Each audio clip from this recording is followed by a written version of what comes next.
Point 4. Each cult denies the central truth of the gospel, that Jesus is the divine Son of God, without beginning or ending. They deny that his death has provided salvation for the entire human race.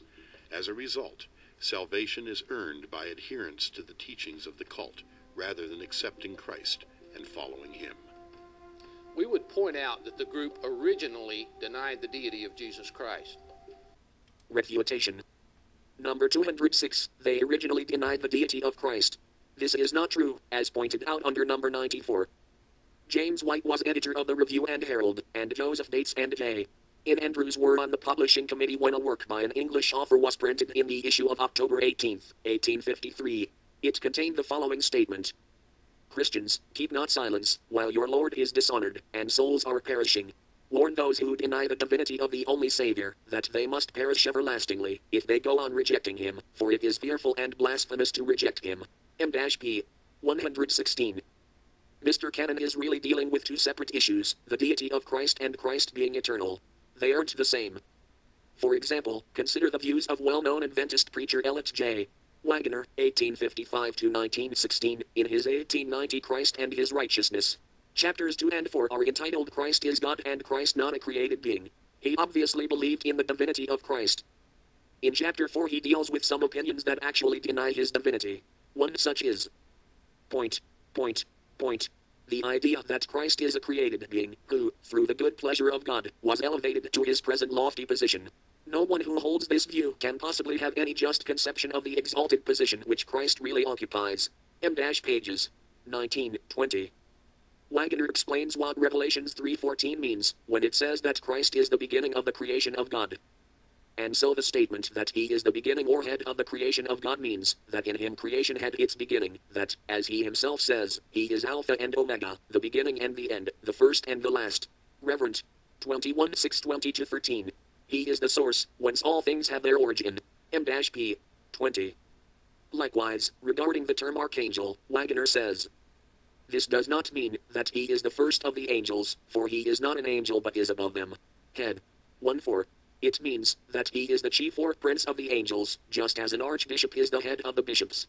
Christ is the commander of the angels. See Reverend 19:11-14. He created the angels. Colonel 1:16. M-Ibid. Waggoner also spends some time dealing with Colossians 1:15. Neither should we imagine that Christ is a creature, because Paul calls him, Colonel 1:15, the firstborn of every creature, for the very next verses showed him to be creator and not a creature. M-P. 21. Then he begins to delve into that aspect of the Orthodox Trinity doctrine known as the processions, which teaches that Christ proceeded forth from and was begotten of the Father. See number 94. The scriptures declare that Christ is the only begotten Son of God. He is begotten, not created. As left square bracket P 136 right square bracket 2, when he was begotten, it is not for us to inquire, nor could our minds grasp it, if we were told. The prophet Micah tells us all that we can know about it in these words. Point. Whose goings forth have been from of old, from the days of eternity. Micah 5:2, margin. There was a time when Christ proceeded forth and came from God, from the bosom of the Father, John 8:42-118, but that time was so far back in the days of eternity that to finite comprehension it is practically without beginning. Pages 21-22. Here is a man who says that Christ is God, is divine, and is not a created being, while at the same time he says that Christ is practically without beginning. Was he contradicting himself? No, he wasn't. We are dealing with multiple issues here. Notice how clearly Waggoner upheld the full deity of Christ. And since he is the only begotten Son of God, he is of the very substance and nature of God and possesses by birth all the attributes of God, for the Father was pleased that his Son should be the express image of his person, the brightness of his glory, and filled with all the fullness of the Godhead. So he has life in himself. He possesses immortality in his own right and can confer immortality upon others. M-P. 22.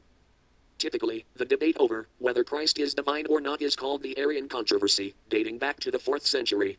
After the initial stages, the difference between the two sides hinged on a single letter, the letter I. The Orthodox position was that Christ was homoousios. This Greek word means of the same substance or essence. The semi-Arian position was that Christ was homoousios, of like essence. Since Waggoner said that Christ was of the very substance and nature of God, he was on the Orthodox side of the question. He was neither Arian nor semi-Arian. Presumably, Mr. Canon is in agreement with most, if not all, of what Waggoner wrote in these selections. Regarding Christ being eternal, Mrs. White wrote in 1878. The unworthiness, weakness, and inefficiency of their own efforts in contrast with those of the eternal Son of God will render them humble, distrustful of self, and will lead them to rely upon Christ for strength and efficiency in their work. M-Review and Herald, August 8, 1878. Even before this, the Review from 1854 to 1859 published 5 quotes and selections using the phrase Eternal Son, February 28, 1854, p. 43, September 12, 1854, p. 33, April 15, 1858, p.